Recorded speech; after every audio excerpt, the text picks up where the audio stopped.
The new year has started in spectacular fashion for the 7 teams competing in the 2017-18 Volvo Ocean Race as they launch into fantastic sailing conditions up the east coast of Australia, where flat seas and strong winds have accelerated the fleet north on the 5,600-mile leg 4 to Hong Kong. Let's push on forward. Nobody cares how tired they are about diving.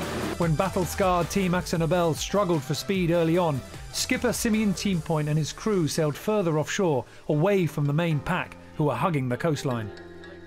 Finding better breeze and more favourable current, the crew of Team Akzonobel soon found themselves near the front of the pack, chasing down early leg leaders Dongfeng race team.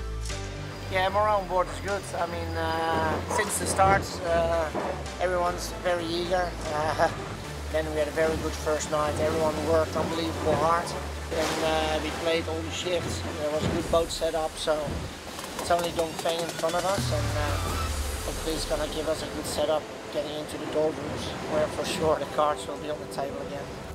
After substituting in 4 new crew for leg 4, Becking and Team Brunel continued to struggle to match the leading boats for speed, a worrisome trend that has persisted since the start of the race, despite numerous changes on board.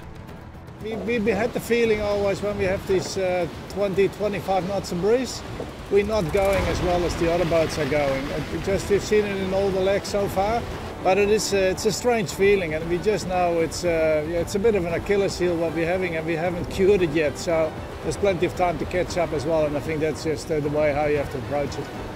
3 days after the start, leaders Dongfeng race team continue to fend off relentless attacks by Team Akzonobel. Vestas 11th Hour Racing held on to 3rd, with newly appointed substitute skipper Mark Towell leading the way.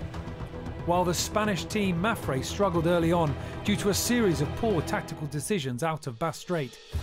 But the overall race leaders soon found their groove and were once again pushing hard for the lead. Did you get the position report? Akzonobel second, 2.6 miles. Third, Mapfre 7 miles behind. Ouais, je les aime bien. Ils vont un peu trop vite. And we've been making gains on the last couple of skegs on the leaders. You know, sort of 4 or 5 miles at a time. So, you know, hopefully on the 24 hours, and we can close the deficit down on the leaders. Slowly get back into this race. Just under a week into leg 4, D. Kafari and Turn the Tide on Plastic find themselves in unfamiliar territory, chasing down the head of the fleet. With world record-setting navigator Brian Thompson on board for the first time in the race, the multinational team continue to chip away at the leaders. We've got a yacht race going on, and we're in the middle of it, which is so nice, because historically on the other legs, by now we've dropped off everything, and it's putting pressure on, because now it's critical decisions to make the right decision to stay where we are. But all good so far. After 1 week at sea, the fleet passed the Solomon Islands, charging north in trade wind conditions. But the leading group soon expanded to include 5 boats, separated by less than 6 miles, including overall race leader Mapfre. Well, it's true we've been in this situation before, leg 2, leg 3. We've been behind Dongfeng and trying to catch them all the time. And it's happening again, no? Of course, we know they are a very strong team.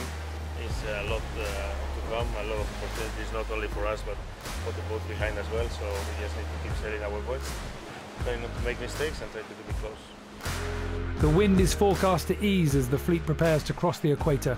That means plenty of time dealing with clouds and hyper-localised weather.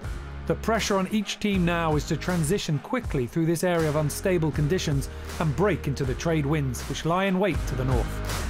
This is the scenario what we call the rich get richer, and if you can keep getting north, all the new breeze is in the north. So if you get down into that wind first, and this guy gets the wind and he starts speeding off, and this guy's still doing 4 knots when this guy's doing 10, you can see it extends, but then the rich are going to get richer, and hopefully we're going to have deep pockets.